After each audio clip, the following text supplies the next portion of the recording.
O senhor acredita na possibilidade de uma união nacional para fazer com que os cofres dos estados se restabeleçam em relação à dívida pública? Eu acho que caminhamos para isso, né? Na medida em que vários estados nesse início de ano declararam calamidade pública nas suas contas estaduais, a tendência é que seja assim. Na verdade, cada um dos estados negociando em separado com a União, a gente tem uma negociação muito assimétrica. A União ela detém boa parte da receita, cerca de 70% dos impostos arrecadados no Brasil são arrecadados pela União, posteriormente são repassados aos estados e municípios. Então a negociação entre um estado e a União, ela se mostra assimétrica.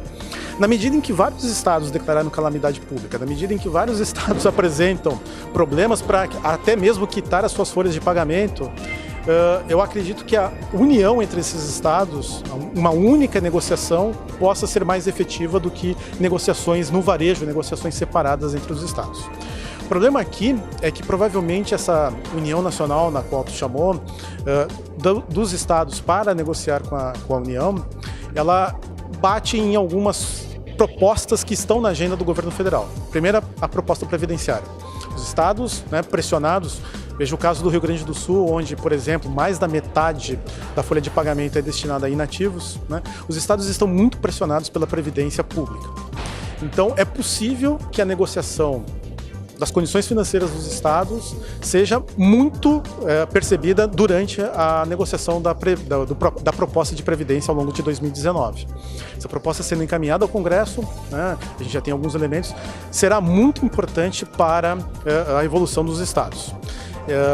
Veja que na proposta anterior, ainda no governo Michel Temer, num primeiro momento os funcionários estaduais estavam contemplados dentro da Previdência e posteriormente foram retirados.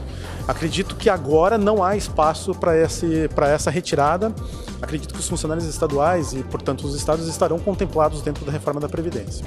Em relação à reforma previdenciária, o Paraná é um dos estados que fez sua reforma estadual, Mas mesmo assim não conseguiu balancear suas contas públicas. Além da reforma previdenciária, o que é possível para reequilibrar as contas?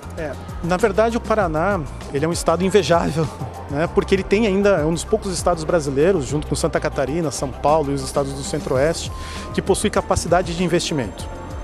Ele não tem um grande comprometimento com folha de pagamento e, como você bem disse, ele já fez a reforma previdenciária, foi um tumulto, mas ele conseguiu fazer a reforma previdenciária anteriormente à reforma federal ou dos demais estados. Só que o Paraná ele se ressente, como você colocou, de uma crise fiscal, muito em função do contexto, da conjuntura nacional. Na medida em que a atividade econômica recuou, e recuou de forma muito forte nos últimos anos, a arrecadação de impostos se tornou fraca. Esse é um drama que os estados brasileiros vivem. Os estados brasileiros eles têm cerca de 80% da sua arrecadação baseada no ICMS.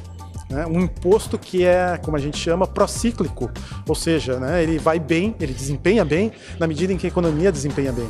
Em relação ao Rio Grande do Sul, como você comentou, que é um estado muito impactado pela crise das contas públicas, o que é possível esperar para esse novo governo do Eduardo Leite e se as propostas de incentivo à indústria e ao comércio estão de acordo com uma retomada?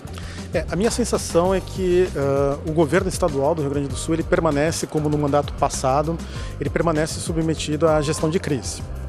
Durante esses 4 anos, por mais que a economia se recupere, nós ainda teremos uma gestão de crise, especialmente gestão de folha de pagamento. O governo do estado do Rio Grande do Sul se tornou um grande departamento de RH, e a gente vai ter ainda essa prevalência durante os próximos 4 anos, inevitavelmente, independentemente de recuperação econômica ou não. O que pode acontecer aqui, entretanto, nesses 4 anos, é o relançamento, por assim dizer, do Rio Grande do Sul. Nós vamos ter que buscar, com a crise na Argentina, tanto pior, nós vamos ter que buscar parceiros comerciais capazes de sustentar um ciclo econômico e um ciclo de investimentos aqui no Rio Grande do Sul. Esse também é um aspecto importante, porque o Rio Grande do Sul, eu gosto sempre de dizer isso, o Rio Grande do Sul ele é um estado pela metade. Nós temos uma metade norte que tem a sua expressão, conseguiu achar a sua trilha de desenvolvimento econômico, e nós temos uma metade sul que ainda busca né?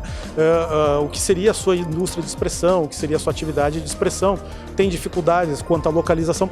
Então, na medida que esses parceiros também se aproximem do Rio Grande do Sul, nós podemos criar projetos para desenvolver essas regiões. Santa Catarina é um estado bastante descentralizado em relação à sua matriz econômica.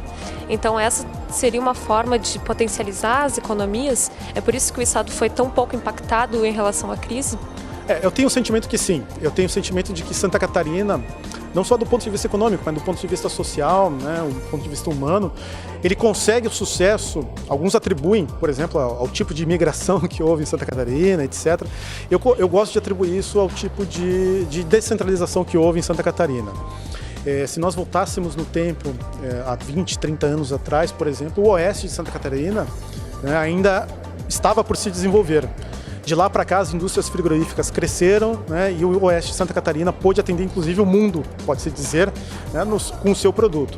É esse tipo de situação, né, que busca-se, por exemplo, ao redor do território nacional. Quando você tem uma região que encontra a sua vocação, né, no caso do oeste de Santa Catarina, e que desenvolve essa vocação a partir do esforço próprio, nós temos condições de criar um salto de desenvolvimento econômico. E Santa Catarina também, eu acho que uma outra facilidade que Santa Catarina tem é que Santa Catarina, ao contrário do Rio Grande do Sul, tem estimulado a inovação e os empreendimentos. Ainda que algumas inovações tenham aparecido no Rio Grande do Sul, grande parte tem aparecido em Santa Catarina. A gente tem nos últimos meses vários exemplos de firmas gaúchas que se transferiram para Santa Catarina, firmas expressivas, firmas da nova economia. Então eu acho que Santa Catarina tem um exemplo a ser dado.